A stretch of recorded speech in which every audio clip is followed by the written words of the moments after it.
Nobody had planned for Nicole Vale to be seen. The orchestra was halfway through a waltz, crystal chandeliers threw gold across the ballroom, and couples moved in polished circles under the eyes of half the city's wealthiest families. At the edge of the floor, Nicole sat alone in a midnight blue gown, one hand resting on the wheel of her chair, the other curled tightly in her lap. Her left leg ended below the knee, hidden partly by silk, and partly by the angle at which people preferred not to look. They had invited donors, investors, politicians, and minor royalty from 3 states away. They had not invited the daughter who still owned 18% of the family empire. Stephen Rowe knew that because he had heard Pamela Crest whisper it near the champagne tower 10 minutes earlier. "Keep her near the tables," Pamela had told another organizer, not bothering to lower her voice enough. If she wanted to be part of the ball, she should have answered months ago. "We can't rebuild the whole evening around one difficult situation." Nicole had answered. Stephen had seen the unopened response card when he helped unload seating boxes from the catering van. Now she sat beneath a wall of mirrors while strangers danced in front of her as if she were part of the furniture. Stephen should have kept moving. He was a waiter, not a guest, and he needed this shift badly. His 8-year-old son, Brandon, was home with a neighbor, and the envelope of overdue rent in Stephen's jacket pocket felt heavier every hour. Men like him did not interrupt women like Pamela. Men like him carried silver trays, kept their heads down, and prayed nobody noticed when they took a dinner roll for later. But when Nicole glanced toward the dance floor and quickly looked away again, something inside him refused to stay quiet. He crossed the marble floor with an empty tray tucked under one arm. A few guests frowned before he even reached her. Then Stephen stopped in front of Nicole, set the tray aside, and held out his hand. "If they forgot to ask," he said softly, "then I won't." Nicole stared at him. Across the ballroom, Larry Vale, the silver-haired patriarch whose name was carved into the building itself, lowered his glass and started walking straight toward them.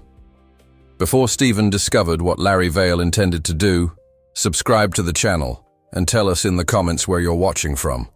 Your support helps us bring you more stories like this. Now, back in the ballroom, Larry's measured steps stopped beside Nicole's wheelchair, and his first words were not meant for her. "What exactly are you doing?" Larry Vale asked. His voice was controlled, but nearby conversations thinned at once. Pamela moved faster than he did, appearing beside him with a smile so tight it barely reached her cheeks. "Mr. Rowe is confused," she said. The staff were given clear instructions. Stephen kept his hand extended. "I'm asking Ms. Vale to dance." "You are serving drinks," Pamela replied. Nicole's fingers remained inches from his. "And I'm apparently serving as decoration." Larry's mouth tightened. "Nicole, you told us you weren't coming." "I told Pamela I was." Nicole turned toward her aunt. "Twice." Pamela touched the pearls at her throat. "Your replies arrived after the seating plan was finalized. I assumed you would prefer to avoid an uncomfortable spectacle." Nicole looked at the empty space beside her place card. There was no chair for a companion, no clear path to the floor, and no printed mention of her in the evening's program, though the gala raised money under the Vale family name. Stephen understood then. She had not been forgotten by accident. He lowered his voice. "Do you want to dance?" Nicole studied him carefully, searching for pity. "I can't dance the way they do. Neither can half of them." A surprised laugh escaped her before she could stop it. Stephen nodded toward her wheels. "You set the pace. I'll follow." She placed her hand in his. Pamela reached for Stephen's sleeve, but Larry stopped her with one raised palm. His gaze stayed on his daughter as Stephen released the chair's brakes and guided her toward the edge of the floor. The orchestra faltered. Stephen looked at the conductor and quietly counted. 1, 2, 3. The waltz resumed. He did not drag Nicole through a performance or turn her into something fragile. He stepped backward while she pushed forward, matching each roll of her chair with the rhythm. When he lifted their joined hands, she spun beneath them, using one wheel to pivot and the other to control her speed. The blue silk of her gown opened around her like a circle of water. A woman in red lowered her hand from her mouth. An older couple stopped dancing. Near the champagne table, one guest began to clap, but Nicole shook her head slightly. She did not want applause for entering a room. Stephen understood. He kept moving. On the next turn, Nicole's prosthetic foot appeared beneath the parted fabric. Several guests stared. She noticed, and instead of hiding it, she straightened her shoulders and rolled directly beneath the brightest chandelier. "Again," she said. This time she led the turn herself. Larry's untouched drink slipped from his fingers and struck the marble without breaking. He was not watching the chair. He was watching the daughter he had spent 14 months treating like she might shatter. The music ended with Nicole at the center of the floor. Stephen bowed. "Thank you for the dance." "No," she answered, breathing hard but smiling. "Thank you for asking." Then the catering supervisor seized Stephen by the elbow. Pamela stood behind him, holding his discarded tray. "Take off his vest," she said. "He's finished here." Stephen looked toward Nicole, but two servers had already moved between them. The room that had opened for their dance closed around her again. As the supervisor pulled him toward the service corridor, the overdue rent envelope crackled inside his jacket. One dance had lasted 3 minutes. It had just cost him the job keeping his son housed. The service corridor smelled of coffee, bleach, and roasted garlic. Stephen pulled his arm free before the supervisor could remove the vest for him. "I can take it off myself." Scott Mercer avoided his eyes. "You knew the rule. Staff don't approach guests unless they're serving them." She was sitting alone. "That doesn't make her your responsibility." Stephen folded the vest carefully. Losing his temper would not restore the shift, but anger pressed behind his ribs. Without the final 2 hours, he would lose the evening bonus, and the rent envelope in his pocket would remain short by $93. "Will I still be paid for the hours I worked?" Scott shifted his weight. "Payroll will review it." "That means no. It means Pamela hired us, and she decides whether there was misconduct." A door opened behind them. Nicole rolled into the corridor alone, her wheels clicking over the threshold. "He wasn't speaking to you," Scott said. "He was speaking about me," Nicole replied. "That makes it my concern." Pamela entered seconds later, followed by Larry. Her grip had wrinkled the event program. "Nicole, return to the ballroom. This is becoming embarrassing." Nicole glanced at Stephen's folded vest. "You removed him because he treated me like a guest. I removed him because he disrupted a private event. It's a charity ball held in my family's building, funded partly through shares in my name." Larry stepped forward. "Enough." Stephen reached for his coat. A crayon drawing slipped from the pocket and landed near Nicole's wheel. It showed 2 stick figures beside a crooked apartment building. One wore a black vest. The smaller one held an orange basketball. Across the top, Brandon had written, "Dad's big night job." Nicole lifted it. "Your son? 8 years old. He thinks every room with chandeliers is a palace." "Where is his mother?" "Alive. In another state. She calls when she remembers and promises things when she feels guilty." Nicole returned the drawing gently. "And tonight's pay matters." "It always matters." Pamela exhaled. "This performance is exactly why boundaries exist." Stephen turned on her. "Boundaries tell employees where to stand. Cruelty tells a woman she should be grateful to sit where nobody has to notice her." He regretted the outburst immediately. Brandon had already changed schools twice that year. Another move would mean another goodbye, and another morning pretending not to care. "I'll cover what he lost," Nicole said. Stephen shook his head.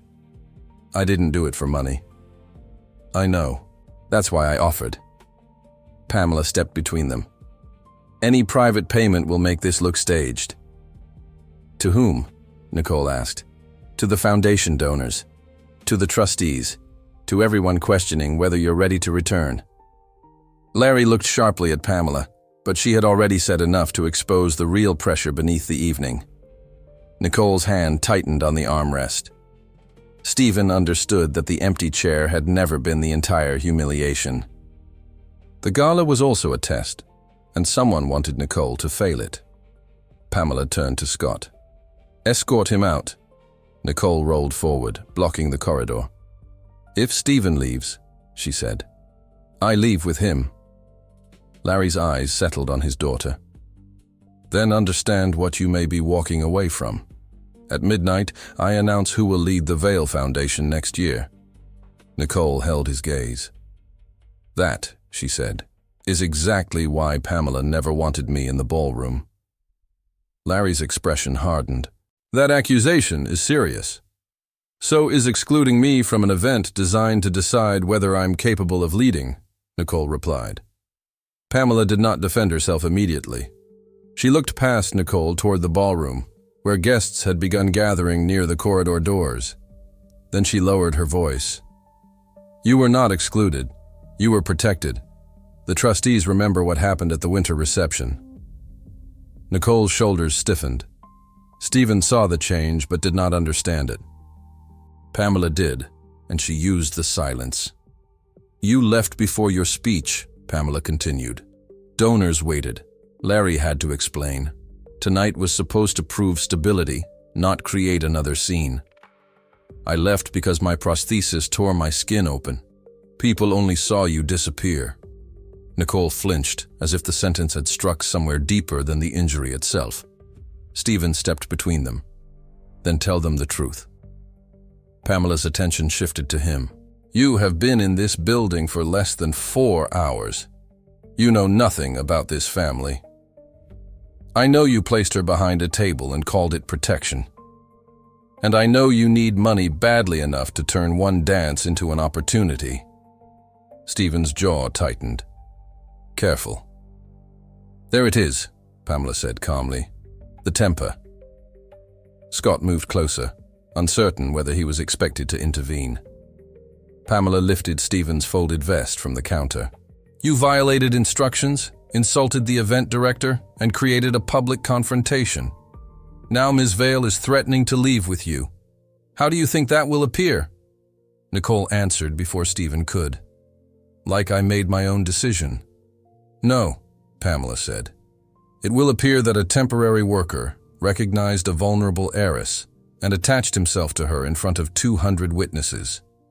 The accusation turned Stephen's anger hot and reckless. "You think every decent act has a price because yours do." "Stephen," Nicole warned, but he had already stepped closer.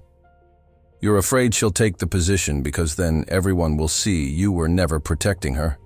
You were protecting your place beside her father." Pamela's face remained controlled, but the event program bent sharply in her hand. Stephen knew he had crossed a line. He also knew Pamela would use it. Still, pride kept him from apologizing. Larry turned to him. "Leave my family's affairs to my family." Stephen pulled on his coat. "That seems to be the problem." Nicole blocked his path again. "Don't go." He glanced at the drawing in his hand, then at the service exit. Brandon needed rent, stability, and a father who did not destroy opportunities because someone insulted him. The responsible choice was to leave quietly. But beyond the corridor, the orchestra had stopped. Guests waited for a decision, and Pamela was already rebuilding the story in her favor.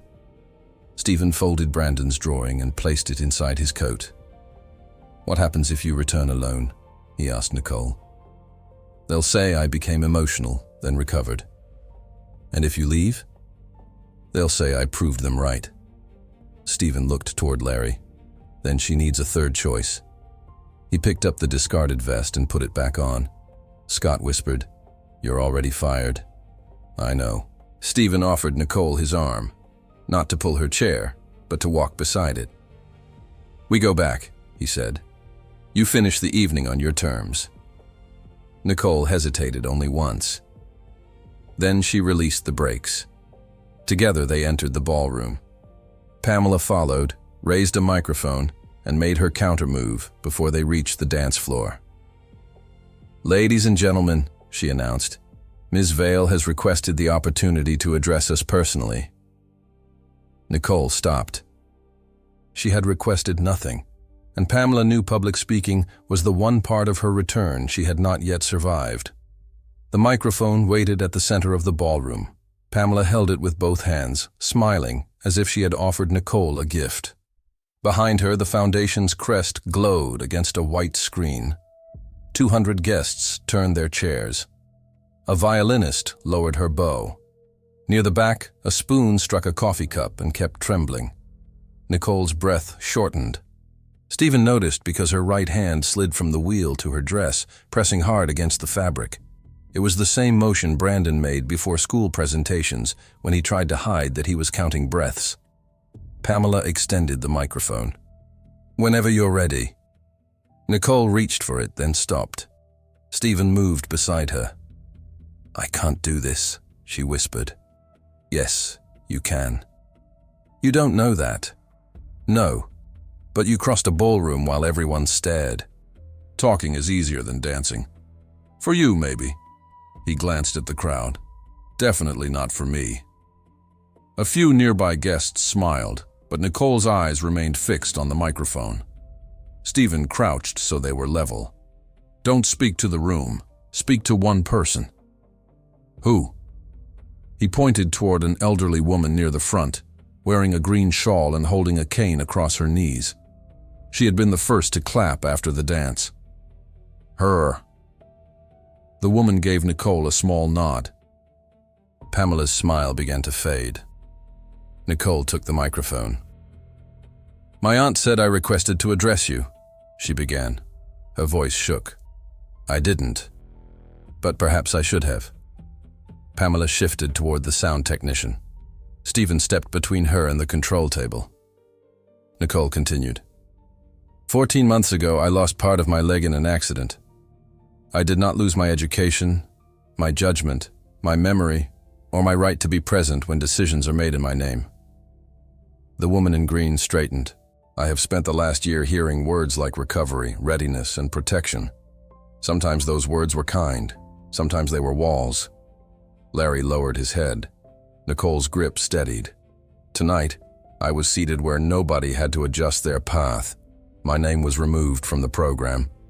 The only person who asked what I wanted was a waiter, ordered not to speak to me." A ripple moved through the tables. Not applause, but recognition. Nicole faced Pamela. "I will not ask to be treated as an inspiration. I am asking to be treated as an adult."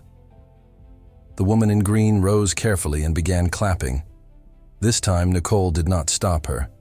Others joined, unevenly at first, then with enough force to vibrate the orchestra's music stands.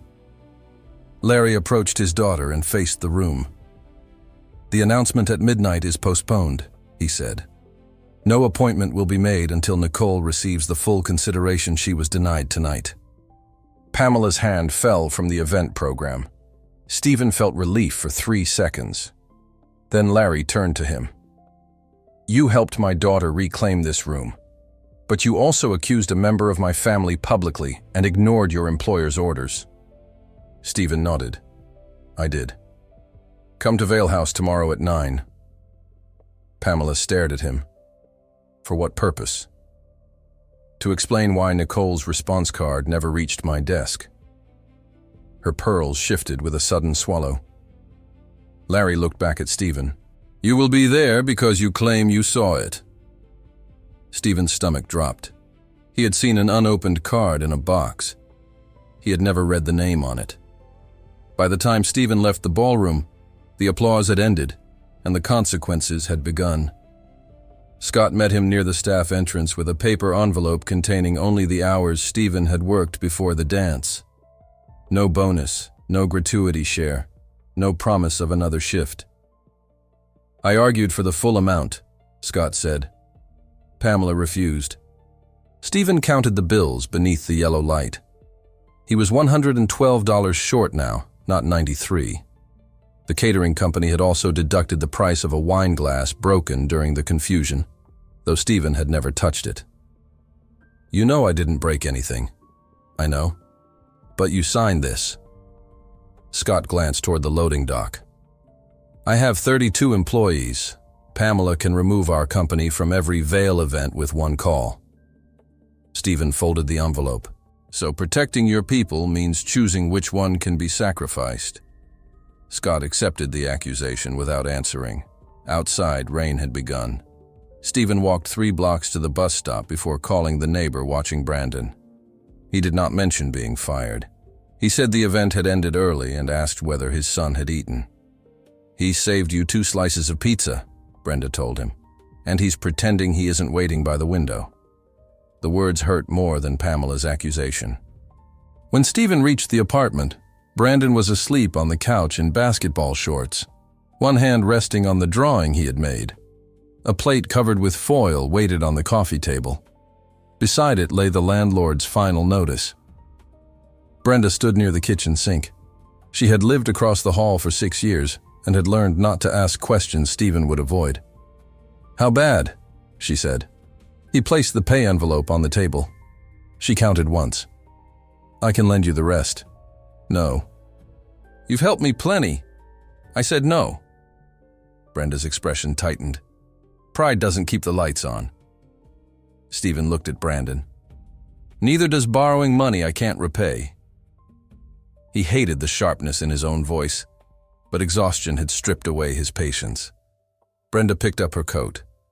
The landlord comes Monday, she said.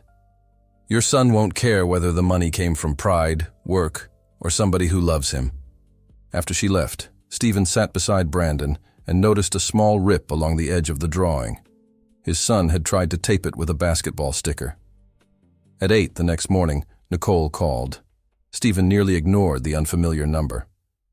I need to know exactly what you saw, she said when he answered. A cream-colored response card in a box marked seating. Did it have my name? I assumed it did. That isn't what I asked. Stephen closed his eyes. No, I didn't see the name. Nicole exhaled slowly. Then Pamela will say the card belonged to someone else. She probably will. And my father will believe whichever story sounds less painful. Stephen heard movement on her end, then the faint metallic click of a prosthetic joint. Don't come to Vale House unless you're prepared to admit uncertainty, Nicole said. I don't need someone rescuing me with a story that may not be true. The accusation struck his weakest place. I wasn't rescuing you. You decided what was happening before you knew the facts. Stephen almost reminded her that she had been hidden, humiliated, and used. Instead, he remembered Brenda leaving his apartment because he had done the same thing to her. Mistaken help for judgment. I'll tell your father exactly what I know, he said. At 9? At 9? Nicole paused. There's something else. Pamela didn't organize the seating alone. Stephen waited. My father approved the final plan. The call ended before he could respond. At 8:55, Stephen stood outside Vale House wearing his only clean shirt, carrying no proof, no job, and barely enough money for the bus home. Inside, the man he had blamed least might have made the decision that started everything. Vale House did not resemble a home so much as a museum where someone still happened to sleep. Stephen was led into a library lined with dark wood and family portraits. Larry stood beside the fireplace. Nicole waited near the windows, wearing a charcoal suit and a prosthetic leg instead of her wheelchair. Pamela sat at a long table with 3 folders arranged neatly before her. The cream-colored response card lay between them. Stephen's pulse lifted until Larry turned it over. The name belonged to Samantha Reed, an elderly donor. Pamela leaned back. Mr. Rowe built his accusation on an envelope he never read. Stephen forced himself not to defend the mistake. Yes. Nicole studied him. That's all? That's what happened. I saw a card and assumed it was yours. Larry's disappointment was quieter than anger.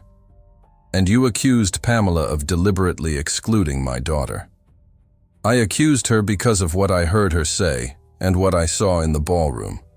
The card was not proof. I should never have treated it like it was. Pamela closed one folder. Then this meeting is finished. No, Nicole said. She walked to the table slowly. Her steps were controlled, but Stephen noticed the strain in her jaw. My response was not a card. It was an email. Pamela's fingers stopped. Nicole opened the second folder herself. Inside was a printed message dated 6 weeks earlier. She had accepted the invitation, requested one accessible place setting, and offered to deliver a short presentation about the Foundation's work.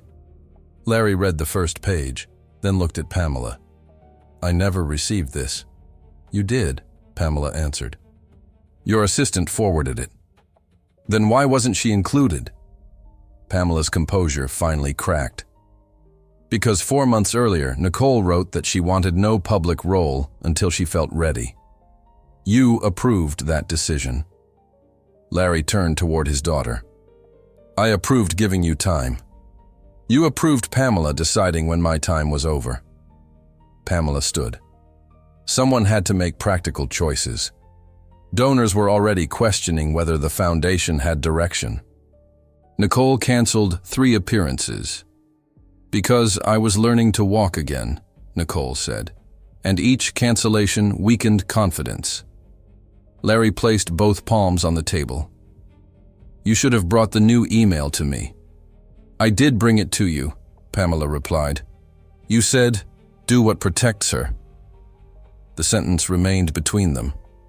Larry remembered saying it. His silence confirmed as much. Nicole's expression changed, not with surprise, but with the pain of something she had suspected and hoped was untrue. Stephen looked at Larry. "You gave her permission. I gave an unclear instruction. You gave yourself distance from the decision." Larry's eyes sharpened. "Do not confuse honesty with the right to judge me." Stephen almost answered with the same anger that had cost him his job. Then he saw Nicole gripping the table for balance. He had entered the room wanting to expose a villain and prove he had been right. But Pamela had not acted alone.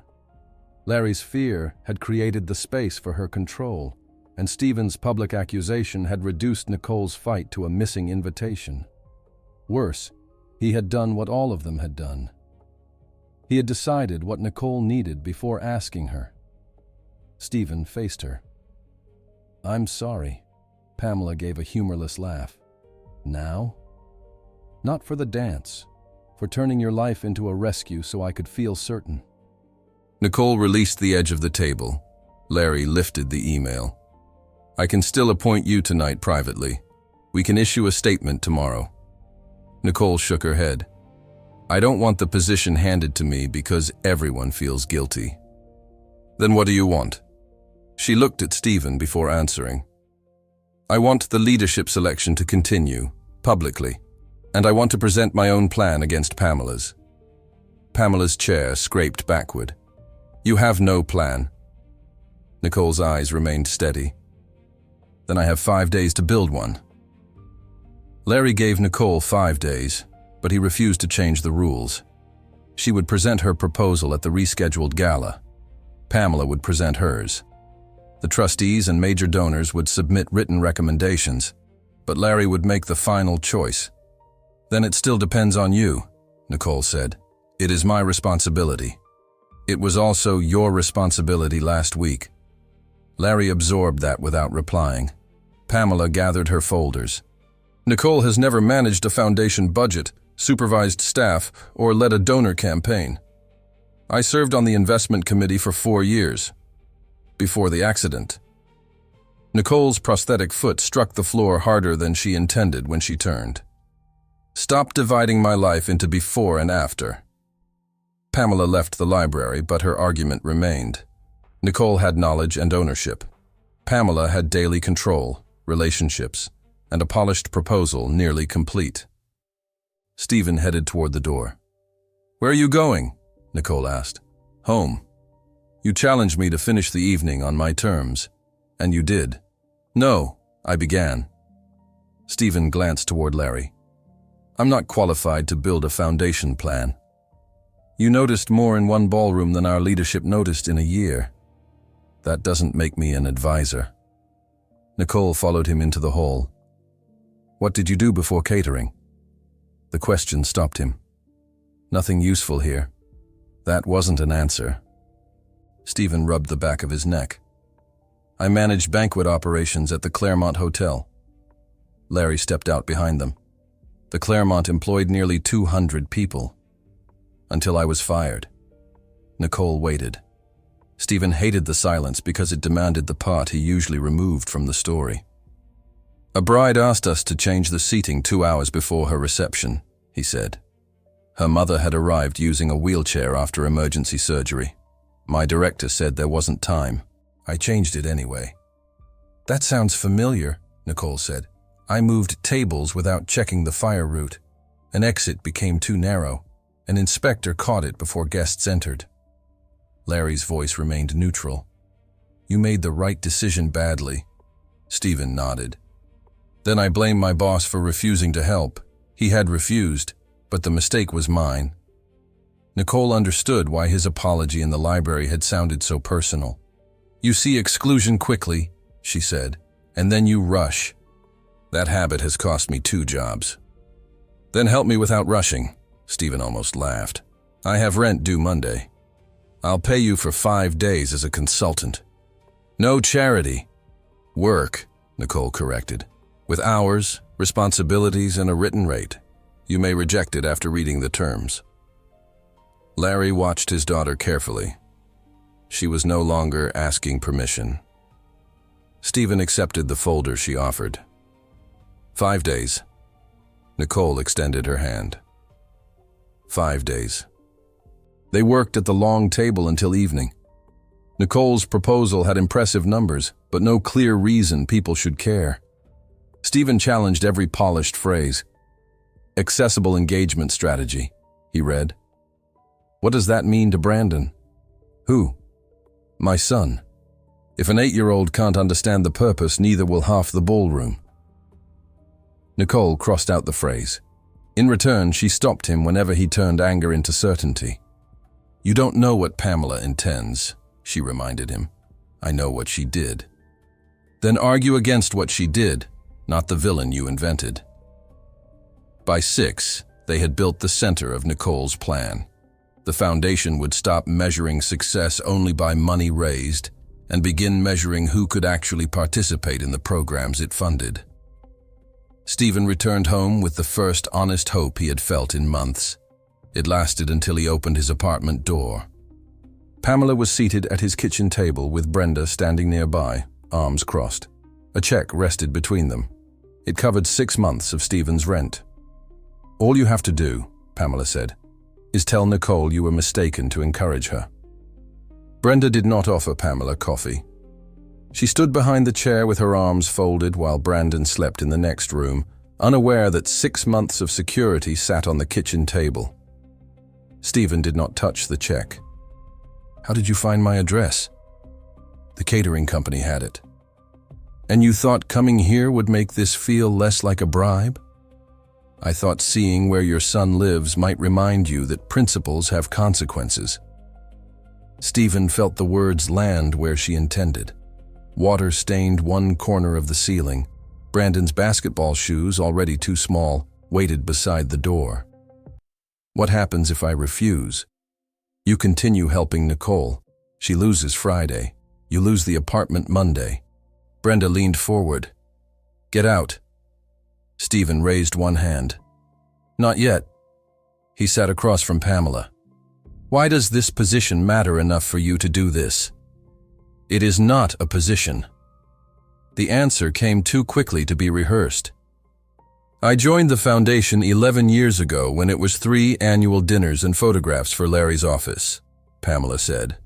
I built the scholarship partnerships. I negotiated the clinic grants.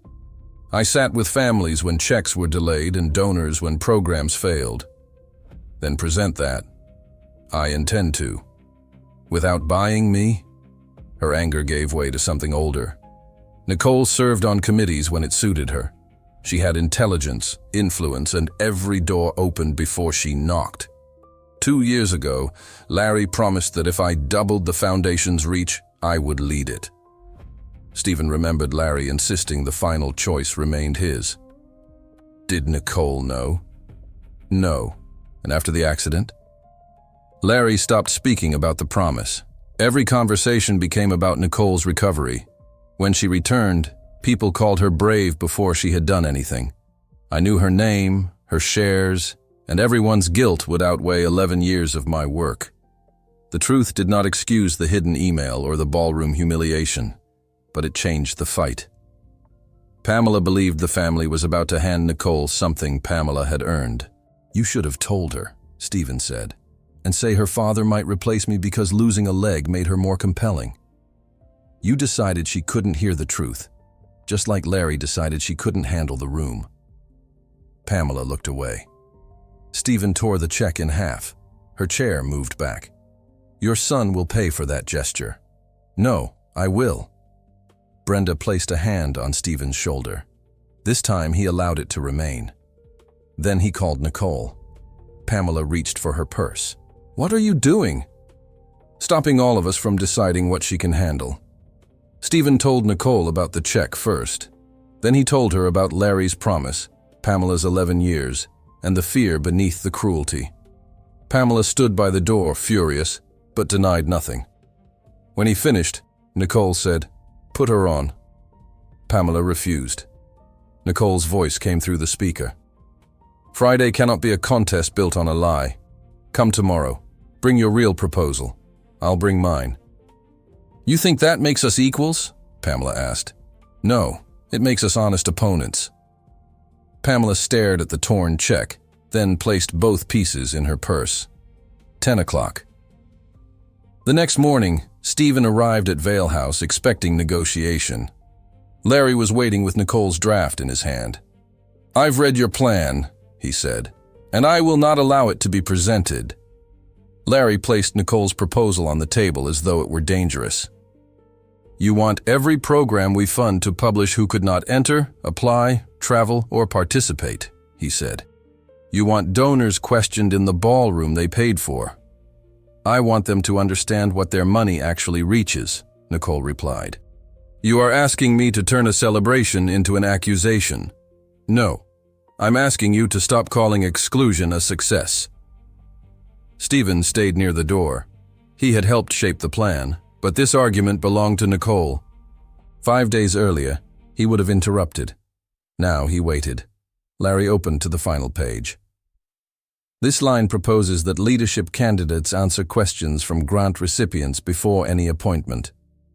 You promised a public selection. I promised consideration. I did not promise humiliation. Pamela stood across from him, carrying her proposal, but looking no more victorious than Nicole. The old promise had made the contest unfair in one direction. Larry's guilt had bent it in the other. "What are you going to do?" Pamela asked. Larry closed both folders. "I am ending the contest." Nicole's prosthetic knee locked with a faint click as she shifted her weight. "Pamela will become executive director, as I told her she would. Nicole will be offered a permanent advisory role with access to programs and budgets." "An advisory role?" Nicole repeated. "A seat where I can speak and nobody has to listen. It is not punishment. It is the same table from the ball." Larry's hand tightened around the folders. "I am trying to repair a promise I broke by breaking another one." Nicole removed the foundation pin from her lapel and placed it beside his hand. "I won't advise an organization that displays me when courage is useful and hides me when authority is uncomfortable." She walked from the library without asking Stephen to follow. Larry turned to him. "Your consulting agreement ends today. You will be paid for the hours completed. The 5-day rate was guaranteed. It was contingent on a presentation that will no longer occur." Stephen nearly argued. Then he remembered the hotel exit, the ballroom accusation, and every moment when anger had made him careless. He picked up his coat and left with less than half the money he had counted on. Monday afternoon, the key to his apartment stopped turning. The landlord had taped a notice above the lock. The filing had been completed weeks earlier. The final deadline had only delayed possession. Stephen read it twice while Brandon stood beside him holding his basketball and school backpack. "Did we do something bad?" Brandon asked. "No." "Then why can't we go inside?" Stephen had explanations about contracts, late fees, and mistakes. None belonged in an 8-year-old's hands. Because I didn't fix this in time. Brenda opened her door across the hall. 2 packed bags sat behind her. She had collected what she could before the lock was changed. "Brandon can stay with me," she said. "You too, for a few nights." Stephen looked at his son's drawing sticking from the backpack, the waiter beneath the chandelier, standing in what Brandon had called a palace. He had reached for a stranger's hand because leaving her alone felt wrong. Now, his son had no room to return to. Brandon pressed the drawing against Stephen's chest. "You said the lady was brave after you asked her," he whispered. "Maybe she needs somebody to ask again." Stephen stared at the crooked chandeliers. Then his phone rang. Nicole's name appeared on the screen. Stephen answered on the 4th ring. "I heard your agreement was terminated," Nicole said. He leaned against Brenda's door so Brandon would not see his expression. "It was. And your apartment?" Stephen glanced at the notice above the lock.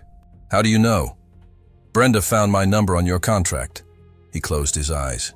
He should have been angry, but the strength required for anger was gone. "I can cover the balance," Nicole said. "Not as charity, an advance against work. There is no work. There can be. I'm leaving the foundation and starting independently." That sounds like another decision made because everyone is hurt. It may be.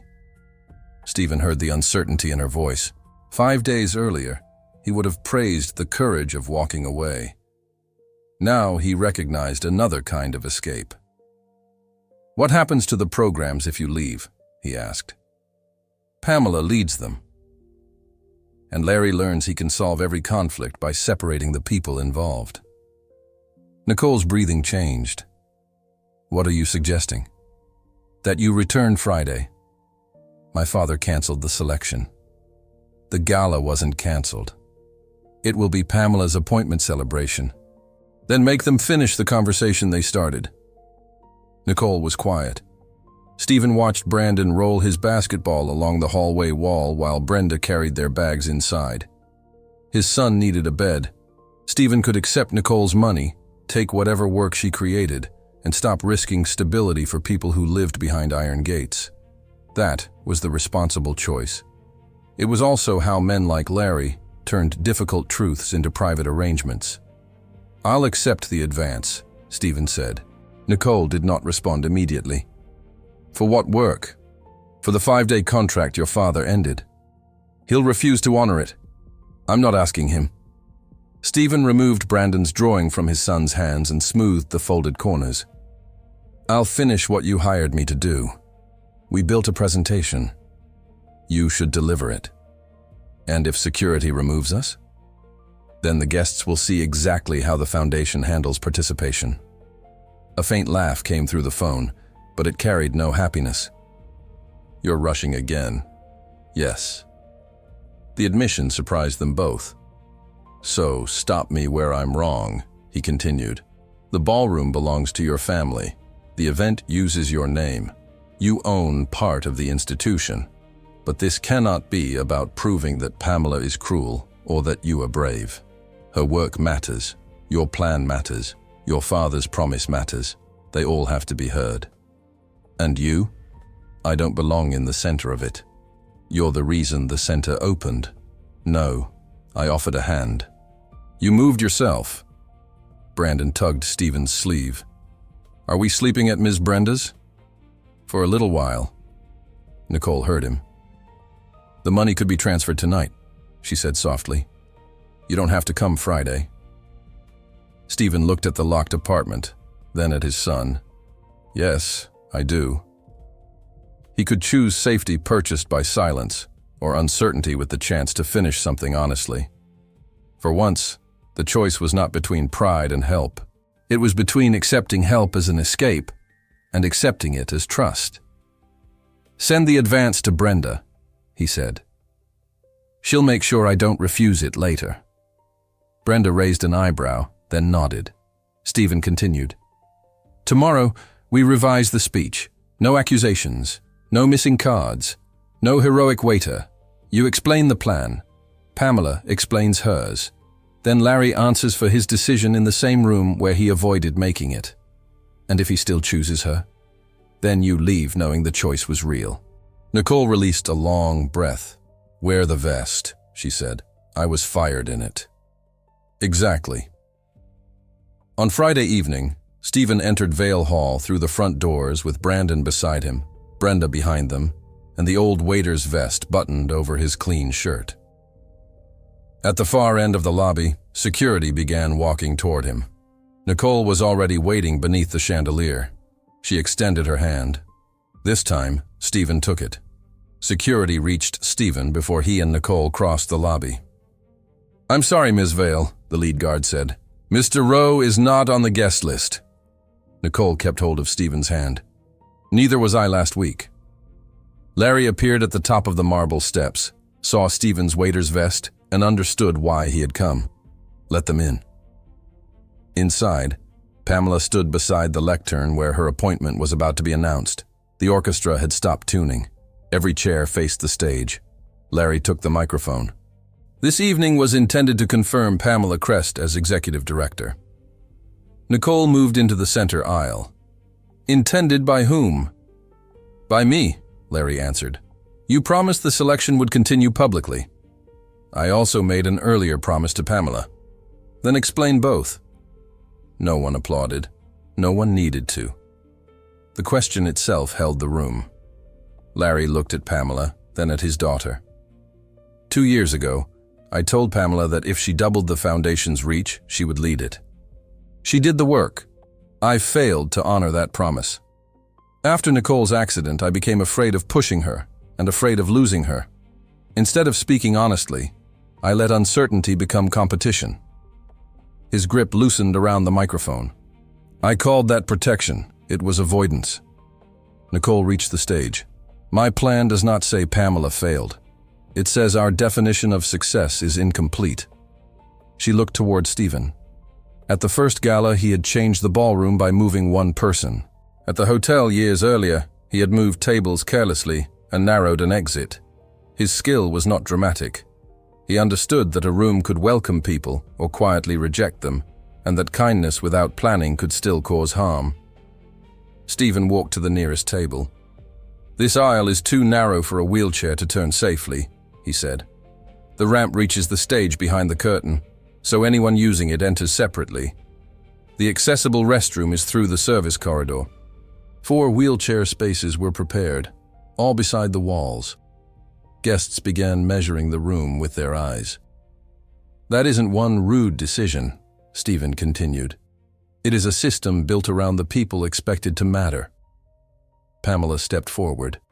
My proposal still funds 12 clinics, 40 scholarships, and 6 transportation programs. It should, Nicole replied. Your work should continue. Pamela stared at her. I am not asking anyone to choose between experience and access, Nicole said. Pamela knows how to make programs survive. I know what happens when the people those programs claim to serve are absent from the decisions. Larry lowered the microphone. What are you proposing? Honor your promise. Pamela becomes executive director. I lead an independent participation committee with authority to review every program before funding is renewed. Grant recipients will sit on it, not only donors. Neither of us reports to the other. Both of us report results publicly. And when we disagree, Pamela asked, we disagree in the open.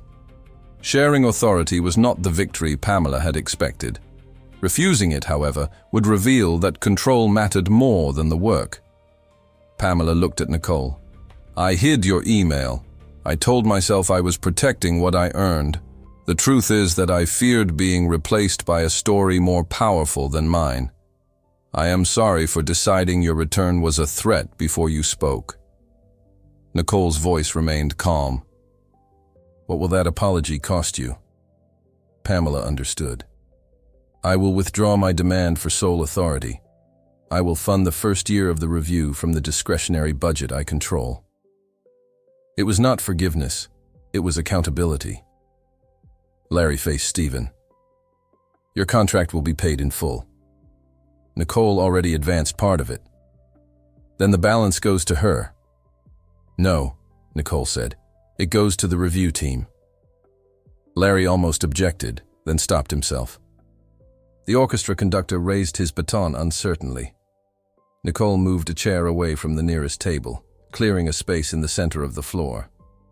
Then she extended her hand to Stephen. One unfinished matter remains. Stephen smiled. You're walking tonight. I can still choose how I dance. He took her hand. Nicole steadied herself against his shoulder and guided him into a slow turn. When standing became painful, she sat in the chair Stephen had placed, and they continued. One step, one turn, one honest adjustment at a time. She was not performing bravery. She was not proving that the accident had made her better. She was simply dancing in a room that had once arranged itself to keep her invisible.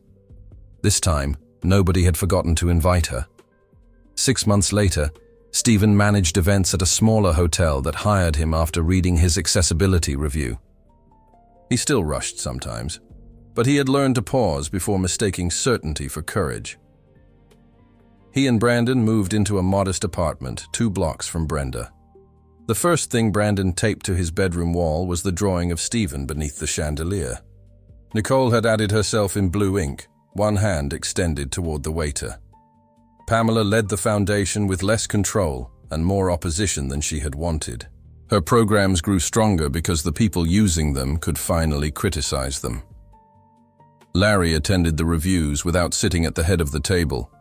Nicole never became a symbol for the foundation. She became more difficult than that, a decision-maker who could not be placed beside a wall and praised from a distance.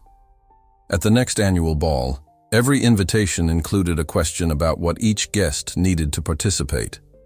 Stephen attended as Nicole's guest, not her rescuer. When the orchestra began, she reached for his hand again. Around them, chairs moved, aisles opened, and the ballroom changed shape. Brandon's repaired drawing rested inside Stephen's jacket, its taped edge still visible.